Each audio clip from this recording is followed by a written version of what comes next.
Parte 2. As ferramentas, suas armas naturais, têm um duplo propósito. Primeiro, destruir seu adversário, a aniquilação das coisas que estão barrando o caminho da paz, da justiça e da humanidade. 2. Destruir os seus próprios impulsos causados pelos instintos de autopreservação. Destruir qualquer coisa que esteja perturbando a sua mente. Não machucar uma pessoa, mas superar a sua própria ganância, raiva e insensatez. O Jeet Kune Do é direcionado para você mesmo. Socos e chutes são ferramentas para matar o ego. As ferramentas representam a força da integridade intuitiva ou instintiva que, ao contrário do intelecto ou do ego, não se divide, bloqueando a sua própria liberdade. As ferramentas se movem para a frente, sem olhar para trás ou para os lados. Por causa da pureza de coração e da mentalidade estreita inerentes ao homem, suas ferramentas participam dessas qualidades e desempenham seus papéis com maior grau de liberdade. As ferramentas funcionam como um espírito invisível, mantendo a mente, o corpo e os membros em total atividade. A ausência da técnica estereotipada como substância significa ser completo e livre. Todas as linhas e movimentos são a função. A não ligação como base é a natureza original do homem. Em seu processo natural, o pensamento se move para frente sem hesitar. Os pensamentos passados, presentes e futuros prosseguem em um curso contínuo. A ausência de pensamento como doutrina significa não ser levado pelo pensamento no processo do pensamento, não ser corrompido por influências externas, ter pensamentos, mas estar desprovidos deles. A verdadeira realidade é a essência do pensamento, e o pensamento é a função da verdadeira realidade. Pensar na realidade, defini-la em pensamento é corrompê-la. Tenha a mente aguçada e mantenha-a alerta para que possa imediatamente intuir a verdade, que está em todo lugar. A mente deve estar emancipada dos velhos hábitos, preconceitos, processos limitados de pensamento e até mesmo do próprio pensamento rotineiro. Remova toda a sujeira que tenha acumulado e revele a realidade em sua essência, em sua qualidade ou em sua nudez, que corresponde ao conceito budista de vazio. Esvazie seu corpo para que possa tornar-se cheio, tornar-se vazio para ganhar a vitalidade. Desespero organizado. Na longa história das artes marciais, o instinto de seguir e imitar parece ser inerente à maioria dos artistas marciais, instrutores e alunos. Isso se deve em parte à tendência humana e em parte às exageradas tradições por trás dos vários padrões de estilos. Consequentemente, encontrar um mestre original é interessante, é uma raridade. A necessidade de um indicador do caminho ressurge. Cada homem pertence a um estilo que se pretende dono da verdade e que exclui todos os outros. Esses estilos se tornam intuitivos e suas explicações do caminho, dissecando e isolando a harmonia da firmeza e da delicadeza, estabelecendo formas rítmicas como o estado específico de suas técnicas. Em vez de enfrentar o combate em sua quididade, a maioria dos sistemas de artes marciais acumulada como uma confusão sofisticada que altera e limita os seus praticantes e os distrai da verdadeira realidade do combate, que é simples e direta. Em vez de ir imediatamente ao que interessa, utiliza-se de rituais floreados, desespero organizado e técnicas artificiais para simular um combate real. Assim, em vez de estar em combate, esses praticantes estão fazendo algo em relação ao combate. Ainda pior, o superpoder mental e os assuntos espirituais são desesperadamente incorporados até que esses praticantes sejam atraídos cada vez mais pelo mistério e pela abstração. Todas essas coisas são tentativas fúteis de restringir e determinar os movimentos do combate, que mudam constantemente, e dissecá-los e analisá-los como um cadáver. Na verdade, o combate real não é estático, é muito vivo. A confusão sofisticada, uma forma de paralisia, solidifica e condiciona o que deveria ser fluido. Quando a olhamos de forma realista, não vemos nada além da cega devoção à inutilidade sistemática da prática de séries fixas e acrobacias que não levam a lugar nenhum. Quando o sentimento real, como raiva ou medo, aparece, aquele que pratica um estilo pode se expressar como um método clássico ou está meramente ouvindo seus próprios gritos. Ele é um ser humano vivo, expressivo, ou somente um robô programado. É uma entidade capaz de interagir com as circunstâncias externas ou está resistindo com o seu conjunto de padrões escolhidos. Seu padrão escolhido impõe uma bateria entre ele e o adversário, impede de um relacionamento complexo e interessante? Os que praticam o estilo, em vez de olharem diretamente para o fato, se apegam a formas, teorias e continuam se enredando cada vez mais, até se colocarem numa armadilha inextricável. Eles não veem sua quiddidade porque sua doutrinação é distorcida e deturpada. A disciplina deve estar em harmonia com a natureza das coisas em sua quiddidade. A maturidade não significa tornar-se prisioneiro da conceitualização. Ela é a percepção do que está dentro de nós. Se não há submissão ao condicionamento mecânico, à simplicidade, a vida é um relacionamento completo. O homem que é simples e transparente não escolhe. O que é, é. A ação baseada em uma ideia é obviamente a ação da escolha. E tal ação não é libertadora. Ao contrário, ela cria ainda mais resistência e conflito. Assuma uma consciência flexível. Um relacionamento é um entendimento. É um processo de autorrevelação. Um relacionamento é um espelho no qual você se descobre. Ser é estar relacionado. Estabelecer padrões que não sejam adaptáveis nem flexíveis apenas oferece uma prisão mais tolerável. A verdade está fora de todos os padrões. As formas são repetições vãs que oferecem uma fuga ordenada e bonita do autoconhecimento com um adversário vivo. O acúmulo é uma resistência contida em si mesma, e as técnicas floreadas fortalecem a resistência. O homem clássico é apenas um produto do acúmulo de sequências fixas, ideias e tradições. Quando age, está traduzindo todos os momentos em termos antigos. O conhecimento é um ponto fixo no tempo, enquanto o conhecer é contínuo. O conhecimento vem de uma fonte, de um acúmulo, de uma conclusão, enquanto o conhecer é um movimento. O processo aditivo é meramente um cultivo de memória que se torna mecânico. O aprendizado nunca é cumulativo, ele é um movimento do ato de conhecer que não possui começo ou fim. Deve haver uma sensação de liberdade no aperfeiçoamento das artes marciais. Uma mente condicionada nunca será uma mente livre. O condicionamento limita uma pessoa dentro da estrutura de um certo sistema. Para se expressar com liberdade, você deve esquecer o ontem. Do velho, você obtém segurança. Do novo, você ganha a fluidez. Para compreender a liberdade, a mente deve aprender a observar a vida, que é um amplo movimento sem limitação do tempo, já que a liberdade está além do campo da consciência. Observe, mas não pare e interprete, eu sou livre. Dessa forma, você estará vivendo a memória do que já passou. Para entender e viver o agora, tudo o que ocorreu ontem deve morrer. A privação do saber é a morte, então você viverá. Mate interiormente os prós e os contras. Não existe certo e errado quando há liberdade. Quando alguém não se expressa, não é livre. Assim, começa a lutar, e a luta gera uma rotina metódica. Logo, ele estará desempenhando sua rotina metódica como reação, em vez de reagir ao que acontece. O lutador deve ser sempre um obstinado, com um propósito único, lutar sem olhar para trás ou para os lados. Ele deve se livrar das restrições dos seus movimentos, sejam elas emocionais, físicas ou intelectuais. Uma pessoa só pode agir de maneira livre e plena se estiver além do sistema. O homem que realmente é sério, que possui o desejo de descobrir o que era a verdade, não possui nenhum estilo. Ele vive apenas no mundo real.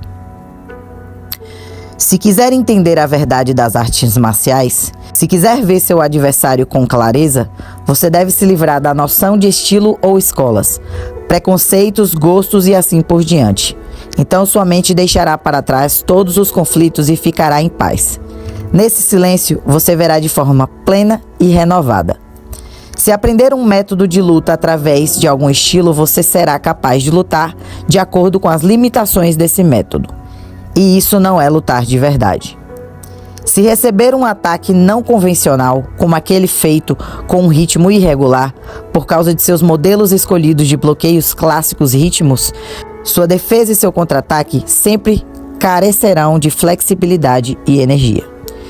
Se seguir um modelo clássico, você entenderá a rotina, a tradição e a sombra, e não você mesmo.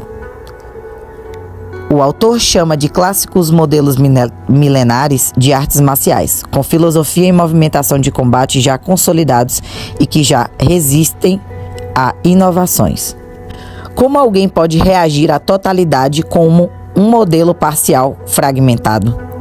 A mera repetição de movimentos e ritmos calculados priva o movimento de combate de sua energia e de sua essência, ou seja, de sua realidade. O acúmulo de formas, que é apenas mais uma modificação do condicionamento, torna-se uma âncora que segura e amarra. Ela nos leva por um caminho somente para baixo. A forma, kats, kata, etc., é o aperfeiçoamento da resistência, a prática exclusiva de um padrão de movimentos escolhidos. Em vez de criar resistência, vá direto ao movimento assim que ele surgir. Não condene nem perdoe. A consciência sem escolha leva à reconciliação com o adversário num total entendimento da realidade. Depois de condicionado em um método fragmentado, depois de isolado em um modelo fechado, o praticante enfrenta seu adversário através de uma grade de contenção, ou seja, ele está utilizando os bloqueios de seu estilo e ouvindo os seus próprios gritos, em vez de ver o que o adversário está realmente fazendo. Nós somos esses katas, esses bloqueios e golpes, de tão condicionados que estamos. Para se harmonizar com o adversário, você precisa de uma percepção direta. Não há percepção direta quando há resistência. Quando há uma atitude de este é o único caminho. Ter a plenitude significa ser capaz de seguir a realidade, porque a realidade está em constante movimento e mudança. Se uma pessoa se limitar a uma certa opinião, não poderá seguir o rápido movimento da realidade. Independentemente de nossa opinião a respeito dos ganchos e gingados como parte de estilo de uma pessoa, não pode haver o menor argumento contra a aquisição de defesas perfeitas contra eles. Na verdade, quase todos os lutadores naturais os usam. Para o artista marcial, eles acrescentam versatilidade ao ataque. Ele deve ser capaz de aplicar o golpe onde quer que sua mão esteja. Mas, nos estilos clássicos, o sistema se torna mais importante que o homem. O homem clássico não exerce sua função sem modelo de um estilo. Como pode haver métodos e sistemas para chegar a algo vivo? Para coisas estáticas, fixas, mortas, pode haver uma forma, um caminho definido, mas não para coisas vivas. Não reduza a realidade a algo estático, nem invente métodos para alcançá-la. A verdade é o relacionamento com o adversário. Constantemente em movimento, vivo, nunca estático. A verdade não possui caminho. A verdade é viver e, portanto, mudar. Não possui uma morada, uma forma, uma instituição organizada, uma filosofia. Quando ver isso, entenderá que essa coisa viva também é o que você é. Você não pode se expressar e se sentir vivo por meio de formas estáticas e movimentos estilizados. As formas clássicas restringem a sua criatividade, condicionam e tolhem seu senso de liberdade. Você deixa de ser para simplesmente fazer sem sensibilidade. Assim como folhas amarelas podem ser moedas de ouro para acalmar uma criança que chora, os chamados movimentos secretos e as posturas retorcidas confortam os artistas marciais pouco instruídos. Isso não significa não fazer absolutamente nada, Mas não apenas não ter uma opinião deliberada do que se faz. Não tenha uma mente que seleciona ou rejeita. Não ter uma opinião deliberada é não ter pensamentos fixos. Aceitação, negação e convicção impedem um entendimento. Deixe sua mente se mover junto à outra para entender com sensibilidade. Assim, a possibilidade de uma comunicação real. Para entendermos uns aos outros, deve haver um estado de consciência que não seja seletivo, no qual não há uma sensação de comparação ou condenação. Não há espera pelo desenvolvimento da discussão para se poder concordar ou discordar. Acima de tudo, não comece a partir de um preceito. Entenda a liberdade da conformidade de estilos. Liberte-se observando bem o que você normalmente pratica. Não condene ou aprove, apenas observe. Quando você não for influenciável, quando morrer para o condicionamento das reações clássicas, terá consciência e verá as coisas de forma totalmente nova. A consciência não escolhe, não exige, não se inquieta. Nesse estado, existe a percepção. Somente a percepção resolverá todos os nossos problemas. O entendimento não requer apenas um único momento de percepção, mas uma consciência contínua, um estado contínuo de busca sem conclusões. Para entender o combate, você deve abordá-lo de forma simples e direta. O entendimento ocorre por meio do sentimento, de maneira ininterrupta, no espelho dos relacionamentos. O entendimento de si mesmo ocorre por meio de um processo de relacionamentos, e não do isolamento. Conhecer-se é estudar a si mesmo em ação com outra pessoa. Entender o real requer consciência, sua mente alerta e totalmente livre. O esforço da mente a limita ainda mais porque implica uma luta para alcançar um objetivo. E quando tem um objetivo, um propósito, uma finalidade, é porque você colocou limite em sua mente. Hoje eu vejo algo totalmente novo, e essa novidade é vivenciada pela mente. Mas amanhã essa experiência se tornará mecânica e se eu tentar repetir a sensação, o prazer proporcionado por ela, a descrição nunca é real. O que é real é ver a verdade instantaneamente, porque a verdade não possui o amanhã. Encontraremos a verdade quando examinamos o problema. O problema nunca será separado de sua solução. O problema é a solução. Entender o problema o resolve. Observe o mal como uma consciência uniforme. A verdadeira verdade não macula o pensamento, já que não pode ser conhecida por meio da concepção e do pensamento. Pensar não é ter liberdade. Todo pensamento é parcial, nunca pode ser total. O pensamento é a resposta da memória. É sempre parcial porque é o resultado da experiência. Assim, o pensamento é a reação de uma mente condicionada pela experiência. Conheça o vazio e a tranquilidade de sua mente. Seja vazio. Não tenha um estilo ou uma forma que seu adversário possa analisar. A mente originalmente não possui atividade. O caminho independe do pensamento. Percepção é entender que nossa natureza original não é criada. Haverá calma e tranquilidade quando você estiver livre das influências externas e não for perturbado. Estar tranquilo significa não ter nenhuma ilusão ou desilusão da realidade. Não existe pensamento, apenas realidade, o mundo real. A realidade não se move, mas o seu movimento e a sua função são inesgotáveis.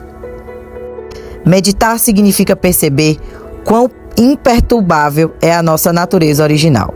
Certamente, a meditação nunca poderá ser um processo de concentração, porque a forma mais elevada de pensamento é a negação.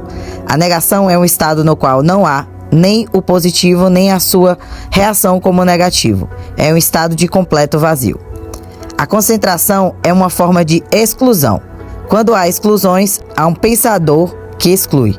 O pensador, a pessoa que faz exclusões, é aquele que concentra, que cria contradições, porque gera um foco que possibilita o aparecimento da distração.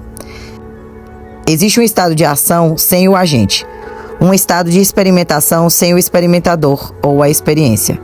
É um estado limitado e oprimido pela confusão clássica. A concentração clássica que enfoca uma coisa e exclui todas as outras, e a consciência, que é total e não exclui nada, São estados da mente que podem ser entendidos apenas com a observação objetiva sem preconceitos. A consciência não tem fronteiras, ela é um dom de todo o seu ser, sem exclusões. A concentração é um estreitamento da mente. Concentrar-se exclusivamente em qualquer aspecto específico da vida a deprecia. Apesar disso, estamos preocupados com o processo total da vida. O momento não possui passado ou futuro. Ele não é o resultado dos pensamentos e, portanto, é atemporal. Quando em uma fração de segundos sua vida é ameaçada, você pensa: deixe-me verificar se minha mão está no meu quadril, se meu estilo é o estilo. Quando sua vida está em perigo, você discute sobre o método que vai usar. Quando se salvar, por que a dualidade? O chamado artista marcial é o resultado de 3.000 anos de propaganda e condicionamento. Porque os indivíduos dependem de milhares de anos de propaganda, eles podem pregar a sua suavidade como ideal de firmeza. Mas quando o mundo real aparece, o que acontece? Os ideais e os princípios, o mundo ideal, levam à hipocrisia. Quando alguém não quer ser incomodado, quando alguém quer ser ambíguo e estabelecer um padrão de conduta, de pensamento, um padrão de relacionamento com os homens, ele então se torna escravo do padrão e passa a se tornar o padrão como realidade. Concordar com certos padrões de movimentos para criar regras a fim de proteger os participantes pode ser bom para esportes como boxe ou basquete. Mas o sucesso do Jeet Kune Do está na liberdade tanto para usar a técnica como para dispensá-la. O aluno que segue cegamente o seu sensei, ou sifu, aceita seu padrão. Como resultado, suas ações e, ainda mais importante, seu pensamento se tornam mecânicos. Por causa dos padrões estabelecidos, suas reações se tornam automáticas, limitando. A expressão das próprias ideias é total, imediata, sem o conceito de tempo. Você só pode expressar isso se for livre, física e mentalmente, da fragmentação. Princípios do Jeet Kune Do. 1. Economia de energia no ataque e na defesa, ataque com iniciativa e defesa com mãos firmes. 2. Chutes e socos de ataque, definitivos, versáteis e condizentes com o conceito de arte sem arte. 3. Ritmo irregular, meio tempo, um tempo e meio ou 3 tempos e meio. Ritmo do Jeet Kune Do no ataque e contra-ataque similar à esgrima ocidental. 4. Treino com pesos e um treinamento científico suplementar, além de boa forma física. 5. Movimento direto do Jeet Kune Do, nos ataques e contra-ataques, golpeando de onde estiver sem se reposicionar. 6. Agilidade corporal e leveza no trabalho de pés. 7. Táticas de ataque despretensiosas e indefinidas. 8. Luta vigorosa. A. Golpes ágeis. B. Arremesso. C. Agarramento. D. Imobilizações. 9. Sparring. Treino de combate a dois, no qual uma das partes usa diversos equipamentos de proteção para que a outra treine chutes e socos. Treinamento de contato real com alvos em movimento. Esparro. 10. Ferramentas robustas por meios de apuração contínua. 11. Expressão individual em vez de técnicas massificadas. Atividade em vez de classicismo. O verdadeiro relacionamento. 12. Total em vez de parcial na estrutura. 13. Treino da continuidade da individualidade expressiva por trás dos movimentos físicos. 14. Relaxamento e atenção. Mantenha-se relaxado, porém sempre de prontidão. Mantenha também uma consciência mental maleável. 15. Fluidez constante. Movimentos retos e curvos combinados. Para cima e para baixo. Curvado para a direita e para a esquerda. Passos laterais, inclinação e movimentos serpeantes. Círculos com as mãos. 16. Postura constantemente bem balanceada durante os movimentos. Alternância entre quase prontidão e quase relaxamento. A forma disforme. Espero que os artistas marciais estejam mais interessados na raiz das artes marciais do que nos diferentes ramos, flores ou folhas. É inútil discutir a respeito de qual folha, qual tipo de galho ou qual flor você gosta. Quando entender a raiz, entende todo o seu florescer. Não se preocupe com a suavidade versus firmeza. Chutes versus socos. Agarramento versus socos e chutes. A luta à distância versus a luta corpo a corpo. Não podemos dizer que isso é melhor que aquilo. Se houver algo contra que devamos nos defender, que seja a parcialidade que nos priva de nossa pura integridade no meio da dualidade. Nas artes de combate, há um problema da maturação. Essa maturação é a integração progressiva do indivíduo com o seu ser, a sua essência. Isso é possível somente por meio de autoexploração na livre expressão, e não na repetição limitada de um padrão de movimentos impostos.